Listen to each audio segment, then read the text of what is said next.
What is up, all you try-hard gamers? Man, do I have a build for you guys today.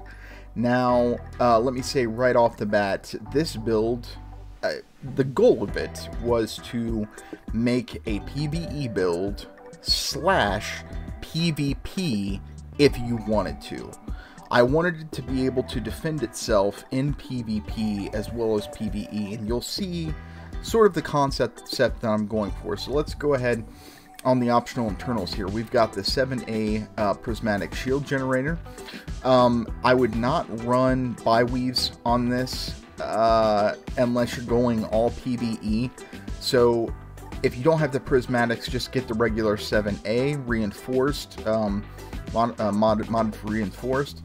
I do have Guardian Shield reinforcement packages, but don't worry about that. I'm not overloading it. I just have a few on there to get the shield up, and we're sitting at a very hefty 5,462. I've got a fighter hangar bay. Now this is very important.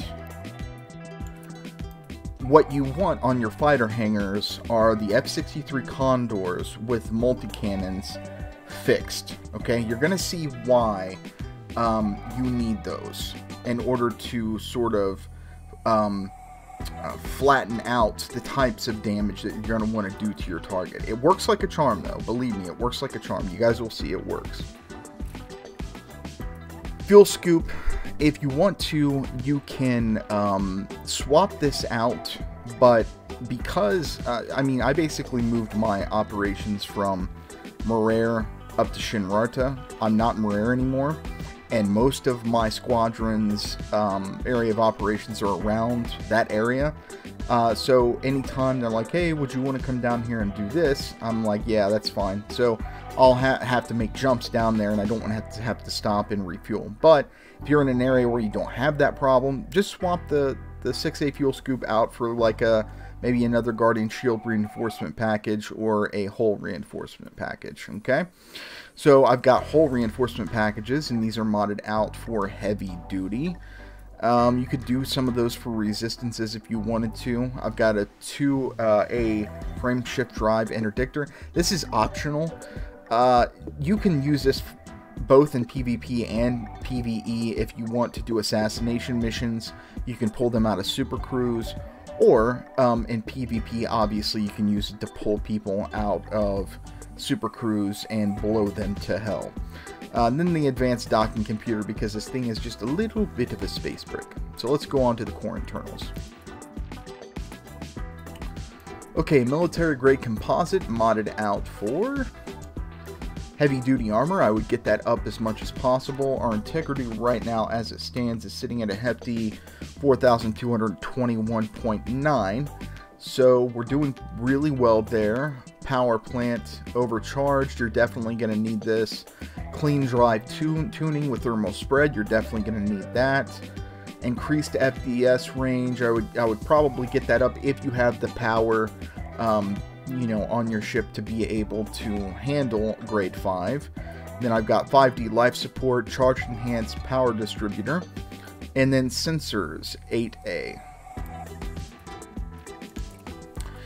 Now, this is where some people are probably going to disagree with me, because I said before I'm kind of making this a PvP slash PvE build, right? Be able to defend yourself in PvP as well as doing some PvE content. I did mostly shield boosters, heavy duty, with a kill warrant scanner. Now, if you wanted to, you could sacrifice some shield and run some point defense turrets. This is why I said that some people probably would disagree with me. They would say, oh, Mr. Tryhard Gamer, you don't have any point defense turrets to take care of missiles, so you can swap those out. I chose not to. The way I built this build was to not have to worry about that, so I'm not too much worried about torpedoes and or missiles. So let's move on to what everyone wants to see, which are the hard points. All lasers, right? Okay, so let's look at, well, before you say, oh, Mr. Tryhard Gamer, you shouldn't be running an all laser build. What are you thinking? You're sacrificing a ton of DPS. Let's look at what they're modded with, okay? Phasing sequence.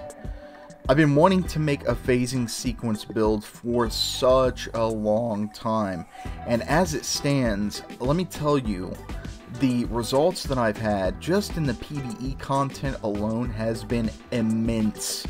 It has been fantastic.